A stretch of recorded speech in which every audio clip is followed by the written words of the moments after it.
I never made it, but I know what it takes. I'm motivated. Tudo bem com vocês? Sou o professor Ailton Ribeiro. Espero que vocês sejam todos bem-vindos. Até mais. Olá pessoal, tudo bem? Então, eu sou o professor Ailton Ribeiro, tá certo? Sou professor do Instituto Federal da Paraíba, agora no campus Guarabira, tá? E vou iniciar uma playlist nova no nosso canal. Vamos falar um pouco sobre probabilidade e estatística, tá? Bom, geralmente nesses cursos a gente começa falando um pouco sobre estatística. Então, geralmente, né, um curso de probabilidade e estatística, ele é organizado da seguinte forma. Bom, temos a parte da estatística descritiva, a parte da probabilidade e a parte da inferência estatística, tá certo? Vamos iniciar pela unidade 1, a estatística descritiva. Podemos ver, né, agora nesses próximos slides, alguns exemplos onde a gente encontra essa estatística descritiva, tá? Por um exemplo, na demografia, antropologia ou sociologia. Bom, na demografia eu acho que todos vocês já escutaram sobre o censo, né, que é feito de 10 em 10 anos, sempre quando o ano termina com 0, né? Inclusive deveria ter sido feito agora no ano de 2020, porém pela Covid, né?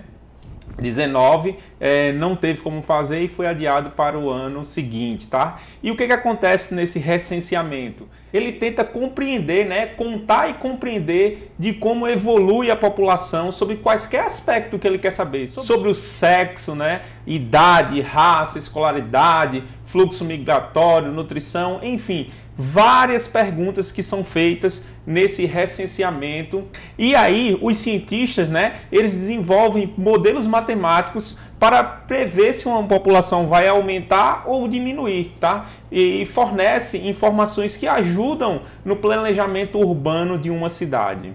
Bom, também podemos ver, né, a estatística no marketing, né, naquelas pesquisas de opinião, satisfação, na eleição. Todos nós já escutamos, né, numa pesquisa eleitoral, por um exemplo, quais as chances de um certo candidato nas épocas das eleições, tá? Ou seja, avaliar a tendência eleitoral, fazer um levantamento de como está a popularidade de um certo político, enfim. Também ajuda a empresas, né, saber como seus clientes eles se sentem, né, para desenvolver produtos novos, né, campanhas publicitárias, serviços de atendimento ao cliente, tudo isso daí é estatística, tá? Pesquisar como vai a satisfação dos funcionários de uma empresa, ajudar a melhorar o relacionamento com a chefia e aos subordinados, tentar ajustar a função e aptidão para aumentar a produção, enfim. Tudo isso daí a gente pode ver a estatística no meio, tá? Elaborar planos de previdência complementar e fundos de pensão, avaliar planos de saúde, vários exemplos que a gente pode ver no marketing, na pesquisa de opinião, nessas coisas todas, ok? Muito importante também na economia, tá? Para desenvolver formas de analisar dados de seguradoras, né? Desenvolver modelos que minimizam os riscos de créditos, tá certo? Desenvolver modelos de cobrança também, acompanhamento de investimentos, análise de projeções contábeis, tudo isso daí a gente pode ver a estatística no meio, tá? Prever a arrecadação de impostos, taxas, tributos, enfim. Bom, então vimos aí, ó, uma gama de exemplos, né? E podemos notar a importância da estatística como ferramenta necessária, tá, para a compreensão dos fenômenos aleatórios que ocorrem nas mais diversas áreas. Bom, existem várias definições, tá, que alguns professores eles trouxeram ao longo dos anos que tenta definir aí a estatística, tá? O professor Kalliampudi, ele diz que o conhecimento incerto mais o conhecimento sobre a incerteza, tudo isso daí vai nos dar um conhecimento útil. Já o professor Abraham Larredo, do Departamento de Informática da FGV, ele diz que a estatística é a arte de torturar os números até que eles confessem. E eles sempre confessam. Já Ronald, ele diz que a estatística é o estudo das populações, das variações e dos métodos de redução de dados. E mais geral, a gente encontra em alguns livros a seguinte definição, que a estatística é o conjunto de técnicas e métodos de pesquisas que envolvem o planejamento, a coleta, o processamento, a análise e a interpretação dos dados para tomar decisões. A estatística ela é dividida em duas partes, tá certo? A estatística descritiva e a estatística inferencial. A estatística descritiva ela é o início, tá? É aquela coleta de dados, onde a gente trabalha com algumas medidas de posição, tá? Com tabelas, com gráficos, tudo isso daí faz parte da estatística descritiva. Já a estatística inferencial, a gente vai utilizar, né, tudo isso que a gente fez na estatística descritiva. Pegar esses dados e fazer estimações para ele, analisar alguns testes de hipóteses, tudo isso daí a gente já faz na estatística inferencial. Então vamos iniciar o nosso estudo pela estatística descritiva, tá? Que é a parte da estatística, né, como eu já dei uma explicaçãozinha, que desenvolve e disponibiliza métodos de resumo e apresentação de dados através de gráficos, tabelas e medidas, com o objetivo de facilitar a compreensão da informação contida nos dados, né? A gente tem uma série de dados e a gente pega todos esses dados e transforma ele em uma tabela. Ou seja, para quê? Para termos uma melhor compreensão daqueles dados. Tudo isso daí, né, faz parte da estatística descritiva, tá? Em resumo, né, a estatística tem por finalidade a utilização de tabelas, gráficos e medidas descritivas para examinar o formato geral da distribuição dos dados, verificar a ocorrência de valores atípicos, identificar valores típicos que informam sobre o centro dessa distribuição, verificar o grau da variação presente nos dados, enfim, tudo isso daí, né, é a importância, né, dessa primeira parte da estatística, que é chamada de estatística descritiva. Bom, então agora vamos ver dois conceitos, tá, que são de extrema importância na estatística, que é a população e a amostra. E temos que saber distinguir bem o que significa a população e o que significa a amostra, tá? A população, ela é o conjunto de todos os indivíduos ou objetos que apresentam uma característica em comum, tá? Vamos ver aqui alguns exemplos, ó. População de indivíduos portadores de um título de eleitor. Essa é uma população que tem uma característica, né? População das peças fabricadas em uma indústria.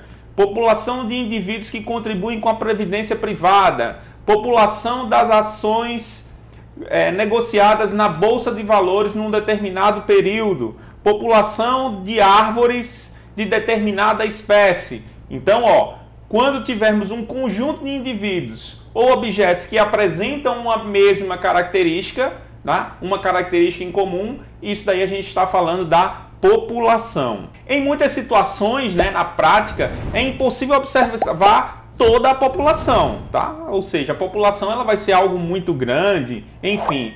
Nesse caso, né, a gente pode utilizar uma pequena parte dessa população. E parte da população, estamos falando de amostra, tá? A amostra, ela é um subconjunto, ou seja, uma parte da população que tem por objetivo representar aquela população, tá? Vamos ver aqui, ó, exemplos. Uma amostra contendo 20 peças fabricadas em uma indústria. Qual a população? As peças fabricadas em uma indústria. E aí estamos pegando uma pequena amostra, tá? De 20 peças, tá? Então, temos que saber distinguir aí o que é uma amostra e o que é uma população, tá?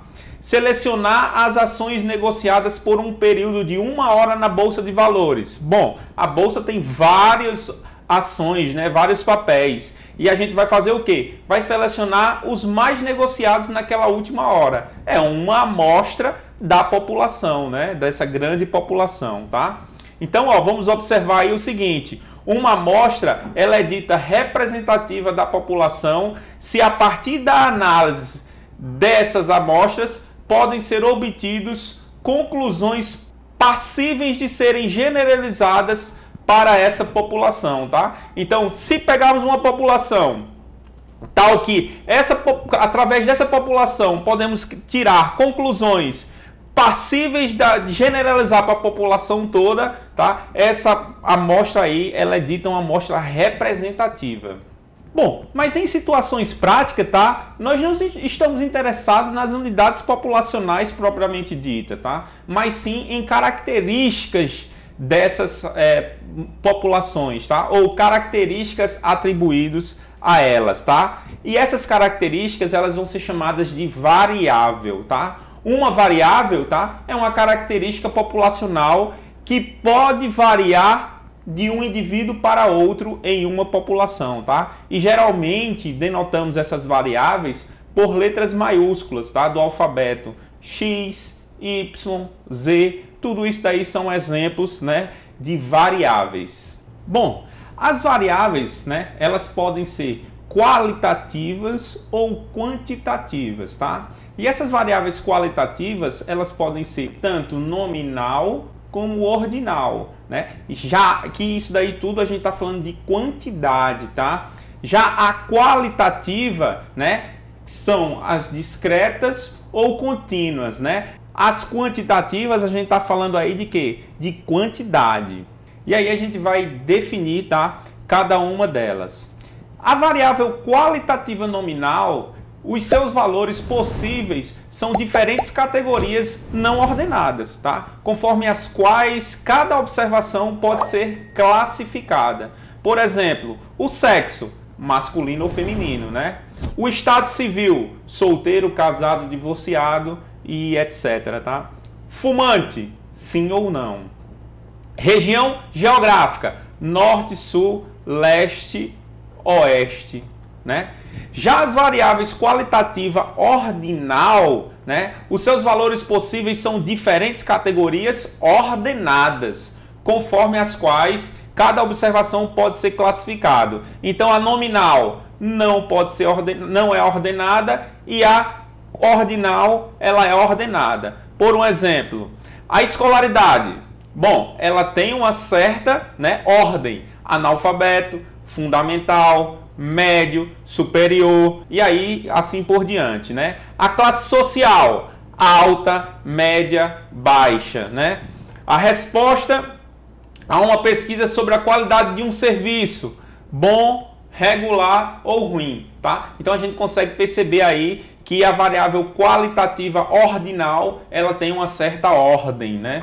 Já as variáveis quantitativas discretas, seus valores possíveis são, em geral, resultantes de um processo de contagem, tá? Vamos ver aqui alguns exemplos, ó. O número de empregados de uma empresa. Então, ali é um número, né? É uma contagem. Isso daí vai partir de um processo de contagem. O número de peças defeituosas de um lote.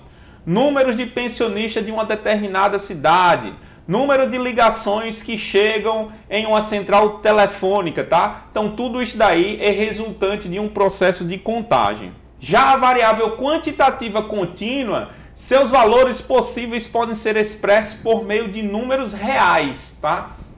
Ou seja, não são esses números aí do resultado anterior que são números contáveis, né? Aqui não, aqui pode ser números reais, tá? Pode ser um número decimal, enfim. Vamos ver alguns exemplos aqui, tá? Ó, por exemplo, a pressão sanguínea, tá? Ela não é um número contável, né? Sei lá, geralmente vai dar... Qual é a sua pressão? 12 por 8, né? 15 por 13. Enfim, qualquer um valor aí, né? O tempo de vida de um paciente com câncer. Geralmente o médico faz, você tem 2 anos e 3 meses de vida, enfim. A cotação do dólar ao final do dia, sempre é um númerozinho lá decimal, né? Um número quebrado, um número real. A duração da carga de uma bateria, né? E aí sucessivamente. Então, pessoal, o que a gente tinha para ver, assim, pelo menos para essa introdução da estatística, tá? Era isso aí.